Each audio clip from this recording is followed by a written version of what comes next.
इंसान दुनिया में आता है, शऊर की आँख खोलता है।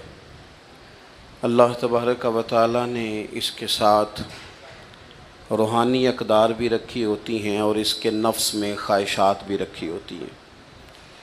हुक्म इसे ये दिया गया है कि ये अपनी नफसानी ख्वाहिशात को थोड़ा सा कंट्रोल करे। जो आदमी बिल्कुल ये समझे कि मैंने अपनी हर ख्वाहिश को पूरा करना है, किसी चीज़ का लिहाज नहीं करना, तो कुरान मजीद ने ऐसे लोगों के बारे में कहा कि औलाइका कल अनआम बल हुम अदल। फरमाया ये जानवर हैं, बल्कि जानवरों से भी आगे चले गए। जो थोड़ा सा अपने आप को, अपनी कुछ ख्वाहिशात को कंट्रोल करे, कहीं किसी जगह उसे झुक जाना भी आए, कहीं किसी जगह उसे माफ़ करना भी आए, तो उसने इंसानियत की अक़दार को समझ लिया है। उसके अंदर कुछ न कुछ अखलाकी कदरें मौजूद हैं। हमारे जितने भी झगड़े हैं दुनिया में, अब ये हमारे झगड़े अल्लाह रसूल के लिए तो नहीं रह गए, जिनके बारे में बार बार कुरान पाक ने हमें कहा था उनसे दोस्ती ना करना, मोहब्बत के पैगाम ना भेजना, उनकी तो तारीफ़ें सुबह शाम होती हैं। हमारा आम तबका भी और हुक्मरान तबका भी मिसाल ही जब देता है वो कुफ्र की, मुशरिकी, यहूदी ईसाई की मिसाल देता है। और मैं कई दफ़ा दोस्तों से कहा करता हूँ अज़राए मोहब्बत, मैं कहता हूँ साई माड़ा हो ना, बेचारा कोई मज़दूरी करता हो। आपकी तवज्जो है मेरी बात पर दोस्तों की? अल्लाह आपको महंगे महंगे मोबाइल दे, वैसे कभी कभी जेब में भी रखना चाहिए। मतलब जिसने बनाया था उसने क्या कहा था कि हर वक्त हाथ में पकड़े रखना, कभी कभी सही चलें। जो बना रहे हैं उनको मैं मना नहीं करता, वो बनाएं, किसी चीज़ को अगर महफूज करना चाह रहे हैं, लेकिन बाकी लोग तो मेरी बात पर तवज्जो करें ना। वो मैसेजेस का जवाब ज़रा 20 मिनट के बाद दे लीजिएगा। और भी गम हैं ज़माने में मोहब्बत के सिवा, और भी कुछ चीज़ें काबिल, चूँकि अपनी बात नहीं ना कर रहा, अल्लाह रसूल की कर रहा हूँ, तो आप थोड़ी देर मुझे मौका दें ताकि 2-4 बातें आपसे अर्ज़ कर लूँ। तो ईसाई माड़ा हो ना, गरीब आदमी हो बेचारा, तो उसके बारे में लोग मसला पूछ लेते हैं, कहते हैं पीर साहब दसो सानिया ना रोटी खानी जायज़ है। तो मैंने कहा अगर मुशरक के नजस होने की बात करते हो तो इहदे नाल भी नजायज़ है, तो अमरीका दा सदर होवे तो तां भी नजायज़ है। अब ये क्या बात हुई कि जब कोई बहुत बड़ा आदमी आके बैठ जाए और सारी उसके सामने काबीना बैठी हो तो फिर कोई शरी मसला पूछे ही ना। और अगर कोई गरीब आदमी सामने आ जाए, मुशरक नजस है तो वो हर एक ही नजस है। तो जिनके बारे में तो रवैये में सख्ती रखने का कहा गया था, वहाँ तो हमने बना ली नरमी। और जहाँ हमें कहा गया था ना दरगुजर कर देना, रुहमाउ बैनहुम, माफ़ करना, ज़ात को बुत ना बनाना, अपने नफ्स की ख्वाहिश को आगे ना रखना, वहाँ हमने ज़िंदगी मुश्किल कर ली है। छोटा ख़ानदान हो, बड़ा ख़ानदान हो, गरीब ख़ानदान हो, अमीर ख़ानदान हो, आप किसी ख़ानदान की पूरी लड़ाइयाँ सारी नचोड़ें तो उसके अंदर से सिर्फ एक बात टपकेगी कि मैनू इन्हें पूछया नहीं, मुझे इन्होंने बड़ा नहीं माना। ज़्यादा से ज़्यादा ज़ात का रट्टा, इससे ज़्यादा कुछ भी नहीं।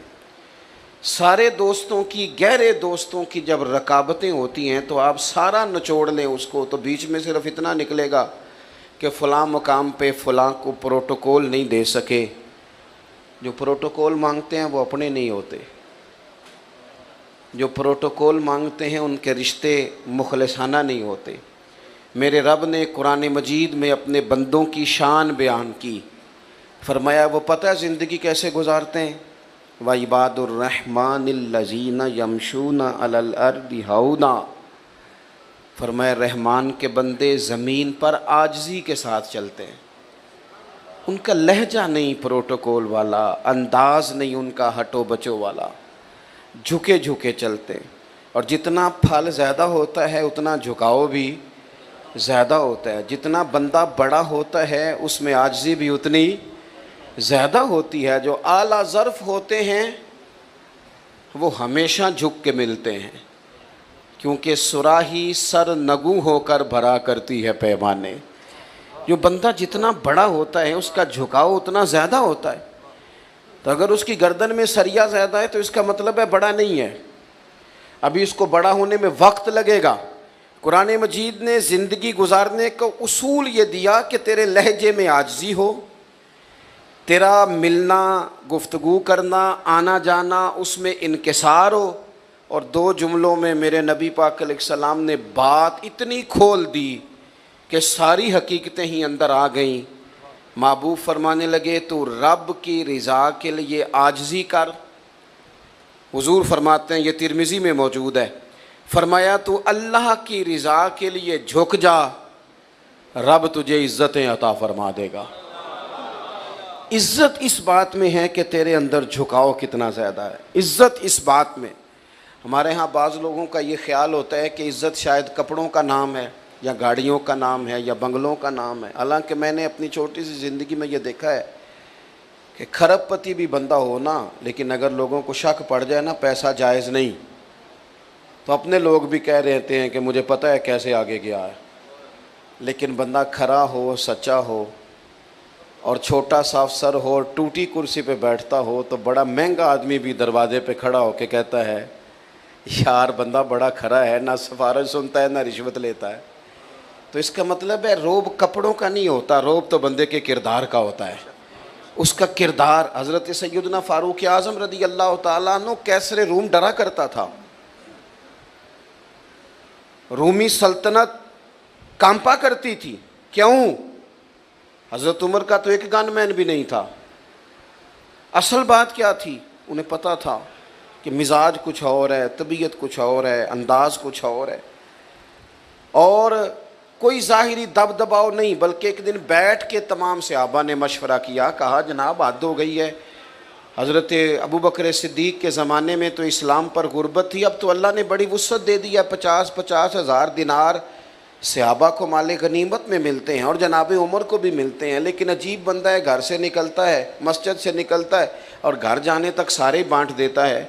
जनाब उमर से कहना है जनाब हुजूर ने फरमाया है कि अगर अल्लाह ताला वुसअत दे तो असर देखना पसंद भी करता है, अच्छे कपड़े पहनना तो कोई दीन की मुखालफत नहीं, लेकिन आपका वही कुर्ता फटा पुराना, तो कोई ऐसी बुरी बात नहीं, अच्छा लिबास पहनना दीन इसको पसंद करता है, तो आप कपड़े क्यों नहीं नए सिलवाते?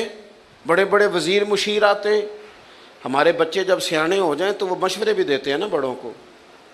मेरे एक जानने वाले हैं, तो मैं शादी पे जा रहा था, तो मेरे आगे आगे वो जा रहे थे, तो उन्होंने बच्चा उन्होंने मशवरा दे रहा सी, कह रहा सी अब्बा जी ए हुण शादी ते ना मिठे चौलों ते सालन पा के ना खाया जे बिस्ती हुंदी बंदे दी।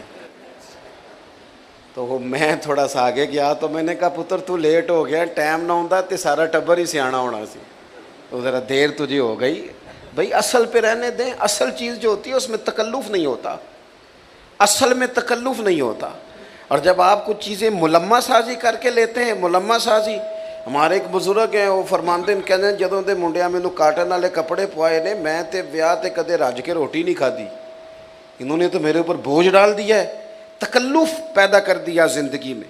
हज़रत उमर से कहा जनाब, सब सहाबा ने बैठ के मशवरा किया कि फ़ारूक आज़म से कहना है कुर्ता नया सिलवाएं, कुर्बान जाएं। सादी ज़िंदगी किसी पर बोझ नहीं बनती। जो लोग उठ के आ जाते हैं ना अपने काम से, उनको शौक़ नहीं होता फ़ोटो का, वो पीछे बैठ के भी गुजारा कर लेते हैं। मेरे जैसे लोग जिन्हें मसला बन जाता है वीडियो में आने का, उनको तो सजना संवरना होता है। हज़रत उमर से कहना है कुर्ता बदलने, पैसे किसको बुरे लगते हैं? अच्छा जी कहना तो है, पर वो शेर तो बताओ जो उमर से बात करेगा। तो हज़रत अबू दरदा कहने लगे एक बंदा है ना जिनकी बात उमर मान लेते हैं। कहा वो कौन? कहने लगे मौला अली शेर खुदा। हज़रत अली की खिदमत में अर्ज़ की हुजूर बड़े बड़े वज़ीर आते हैं, वही पुराना कुर्ता, आप कहें ना सैयदना उमर से कुर्ता नया ले लें। तो हज़रत अली कहने लगे मैं जो कहूँ वो मानते हैं, पर मैंने ना हुजूर की बारगाह में जो सबक पढ़ा है वो उमर के साथ बैठ के पढ़ा है। जो मैं जानता हूँ वो तुम नहीं जानते। बात भी तुम्हारी ठीक है, मैं कहूँगा तो उमर मान भी लेंगे, पर ये वाली बात मैंने भी उमर से कोई नहीं करनी। कहा फिर आप बताएं। आप सुने, अल्लाह जज़ा दे। आप कहा फिर आप बताएं कैसे कहें? तो हज़रत अली कहने लगे हज़रत आयशा सिद्दीक़ा से कहो, वो माँ है मोमिनों की। हज़रत उमर जल्दी मान जाएंगे। हज़रत आयशा को सारी बात सुनाई, पैगाम दिया। जनाब उमर दौड़े आए, अम्मा जी मेरे लिए कोई हुक्म? सैयद आयशा कहने लगी देखें, इस्लाम में बेहतरीन गुंजाइश भी है और अल्लाह ने वुसअत भी कर दिया, तो नया कुर्ता पहनने में हर्ज क्या है?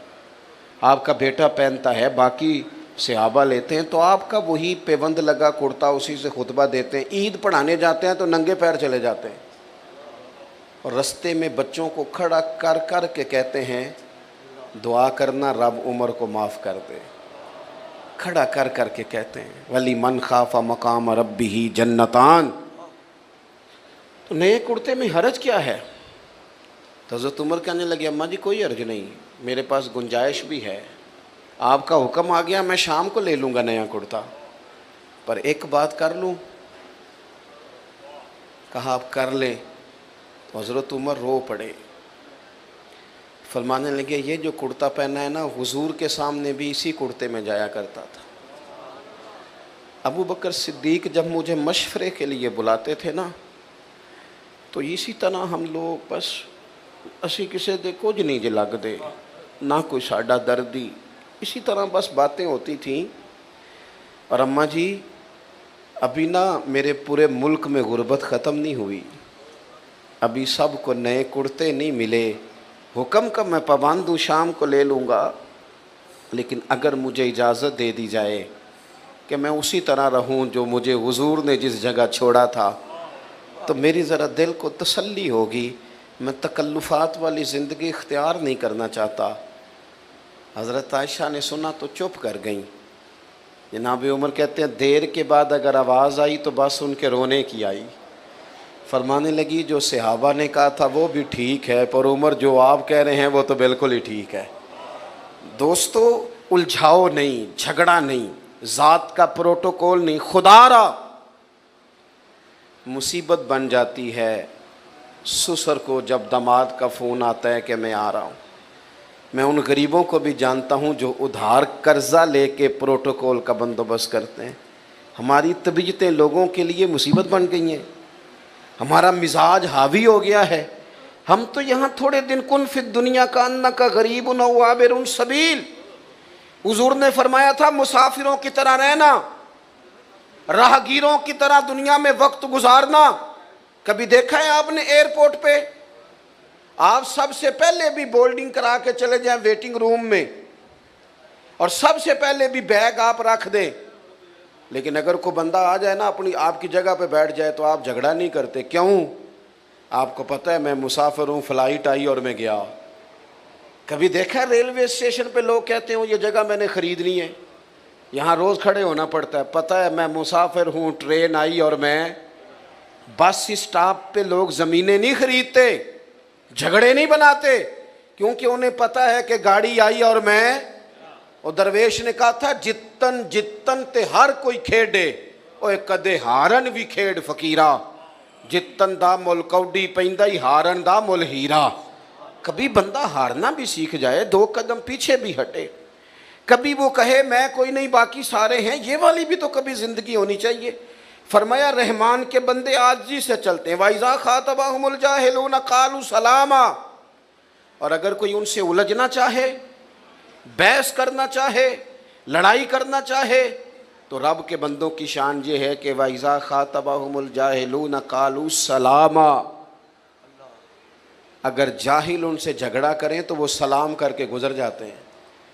हर बंदे से उलझ जाना, हर बंदे से ही बहस करना, हर जगह ही अपना मिजाज इस तरह का बना लेना कि जो मैं कहता हूँ वही कबूल करो हर जगह। वो आरफ रूमी फरमाते हैं एक दिन ना मिसाल देते हैं समझाने के लिए। कहते हैं एक दिन गधे और घोड़े की बहस हो गई थी। किसकी जी? घोड़ा कहता था आसमान का रंग नीला है, गधा कहता था नहीं काला है। कई घंटे बहस होती रही, बिल आखिर रिज़ल्ट ये निकला कि शेर के पास फैसला ले जाते हैं, जंगल का बादशाह है। शेर के पास फैसला गया तो घोड़े ने जाते ही पूछा बादशाह सलामत, आसमान का रंग क्या है? उसने कहा भाई तो साफ सी बात है नीला रंग है।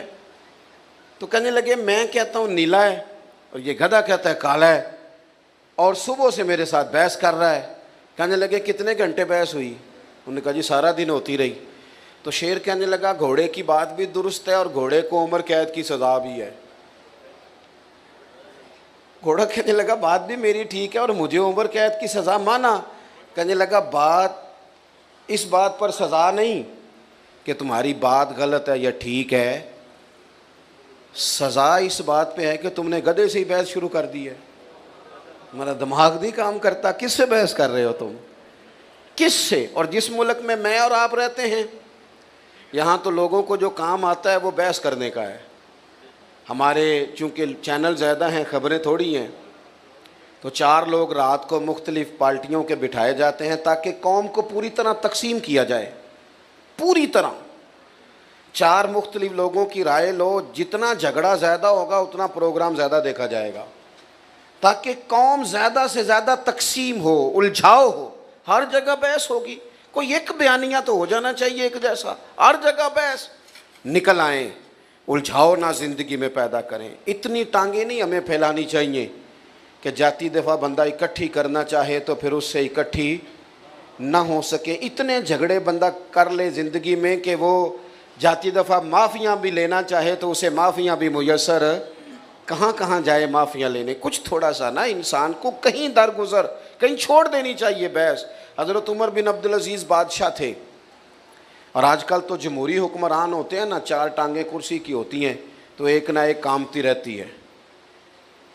लेकिन वो लोग मुतलक़ उल ऐनान होते थे, बादशाहत थी उनके, इताअत के हलफ होते थे। इतना बड़ा आदमी बाहर रात को निकले हुए सैर के लिए, 2 सिपाही भी साथ हैं।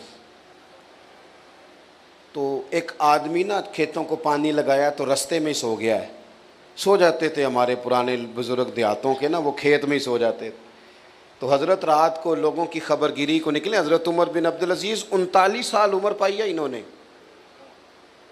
10 सिपारे भी रोज़ पढ़ते थे कुरान पाक के, 2-3 हज़ार बार दुरूद शरीफ भी पढ़ते थे, 5 सिपारे कुरान पाक रोज़ पढ़ते थे, 10,000 तक दुरूद शरीफ जाता था। कौम का ख्याल भी रखते थे और ख़जाने से तनख्वाह नहीं लेते थे, टोपियाँ सी के गुजारा करते थे। उम्र कितनी पाई? 39 साल। हमारा 30 साल का बच्चा भी कोई इरादा ही नहीं करता करना क्या है। 40 पूरे नहीं हुए दुनिया भी छोड़ गए। हम तो प्रोग्राम ही नहीं बनाते, सारी ज़िंदगी आमदाम बरसरे मतलब गुजर रहे थे। तो उस ज़माने में लोग लकड़ी के जूते पहनते थे, बुज़ुर्ग सोए हुए थे। हज़रत उमर बिन अब्दुल अज़ीज़ का पैर बाबा जी के पैर पे आ गया। जब अचानक टक्कर होती है तो एक मखसूस जुमला सारी दुनिया ही बोलती है कि अंधे हो, सब यही लफ्ज़ बोलते हैं।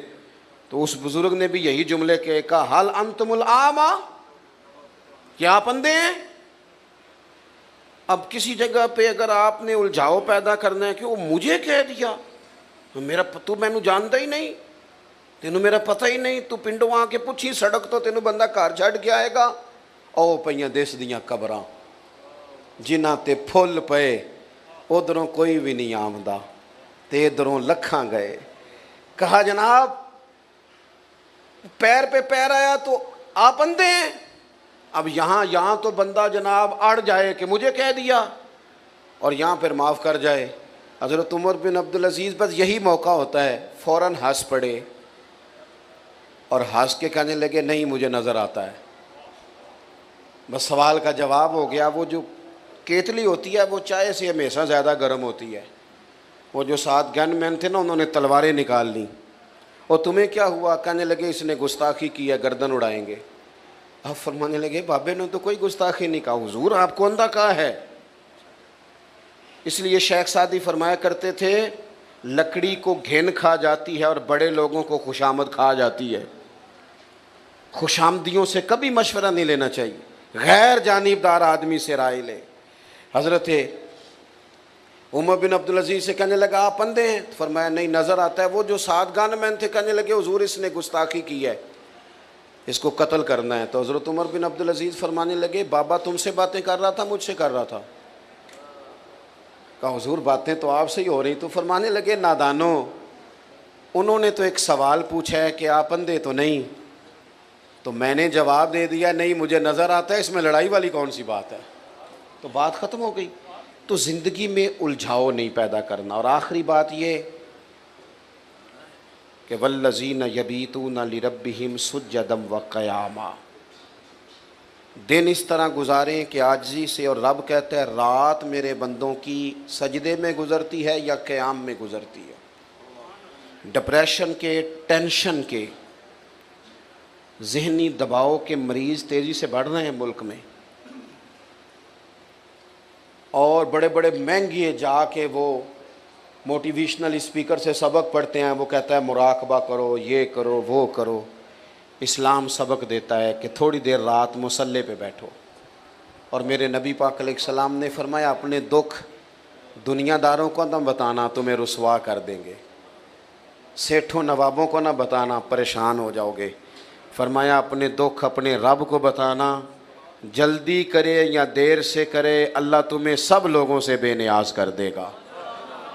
जिस तरह आपके मोबाइल को चार्जर की ज़रूरत है, इसी तरह रूह और दिल को मुसल्ले की ज़रूरत है। अपनी इबादत में कभी कमी ना करें। ये बंद करके मोबाइल 5 मिनट बैठे, लंबी लंबी दुआएं मांगे। काफिर सारी रात बदर की सफ़ें सीधी कराते रहे और अल्लाह के रसूल सारी रात मुसल्ले पे बैठे रहे। सारी रात हुजूर ने दुआ मांगी। हज़रत सिद्दीक़ कहते हैं सारी रात रब को मनाया। तो सुबह फिर पैगाम आ गया, वलक़द नसरकुमुल्लाहु बिबदरिन वअंतुम, फरमाया ये जो तुम्हें कामयाबी मिली है ये रब की मदद की वजह से मिली है। जाए तो सारी चीज़ें ठीक हो जाती हैं, और अगर मदद इलाही न हो तो इंसान पीछे रह जाता है। अल्लाह ताला हम सबको अमल की तौफीक अता फरमाए। आखिर दावाया अनिल हम्दुलिल्लाहि रब्बिल आलमीन।